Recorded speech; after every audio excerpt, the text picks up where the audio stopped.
સમજાયું માતા વિના પોતાનો સંભાળ પ્રથમ જાણ્યું હોત તો હું આવત નહીં મારું બધું મોક દાદાશ્રી આપણને બતાવત બેટા બેમાં એમ માથું લગાવીને ક્યાં ચાલ્યો જશો? અરે દાદાશ્રી કેટલા મહાન ઉપાધિમાં છે તો તને ખબર છે?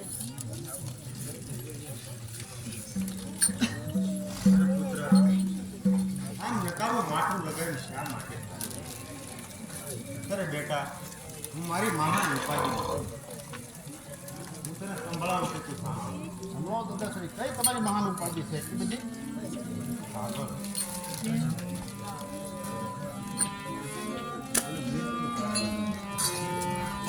તું નરે બંધુ ના કહું અવારા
હમણાં હું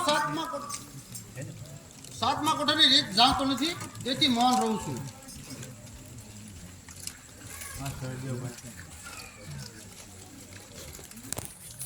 આમાં કોઈ કઈ જાણતું નથી માટે હવે મારે શું ઉપાય છે?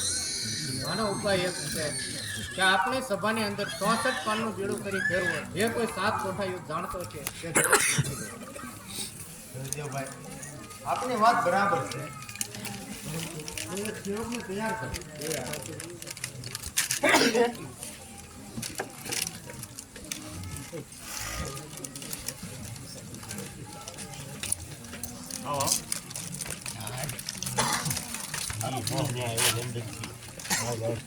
જે પણ કોઈ 7 કોઠાનું યુદ્ધ જાણતો હોય ત્યાં બીડું ઝડપી લે ને દેખાડી દે દૂધ શુદ્ધ સસરાની માથની. અરે દીપાવી દે નામ અત્યારે જન્મ દાતાનું. ઝડપી બીડું ઝરલ સંગ્રામમાં સત્યવરી વિજય કરી લે નામ. મોટા ભાઈ મારો તો ઘણા સારો મોહ દેખાય છે. પણ જો ગદાથી કે બતો બાજુ હોય તો હમણાં જ હું બીડું ઝડપી લઉં.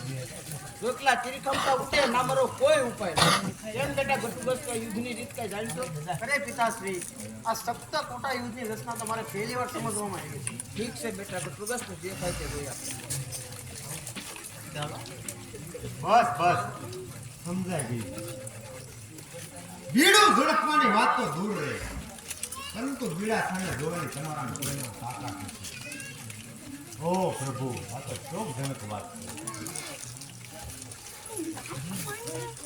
જય જુદાવતા પાંડવો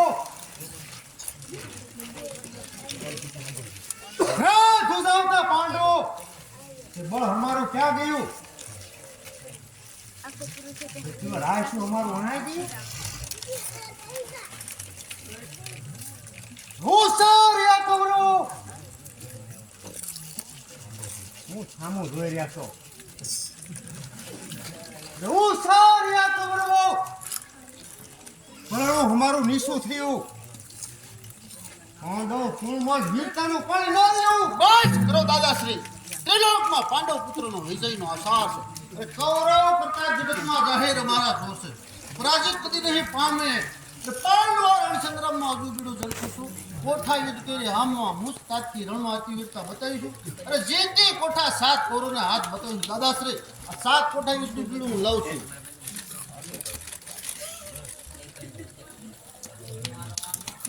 શાબાશ શાબાશ મારા વીર ભ્રાતાના વિજય પુત્ર તે તો તારા કાચની વશક દૂર કરી દીધી. આજ મને લોકવાણીની સત્યતામાં સમજાય છે. બાપ જેવા બેટલા બહાદુર જરૂર દાદાશ્રી આપ નિર્ભય રહો. કપટી કૌરવને કપટી જાણે તો એક જ ઝપાટામાં હું શીરી નાખી. શાબાશ બેટા શાબાશ જીત મારે જરૂર હતી. જલ્દી ઉતાવળ રાખ. કાંઈ વાંધો નહીં દાદાશ્રી આપ ચિંતા ના કરો. અરે દાદા માતે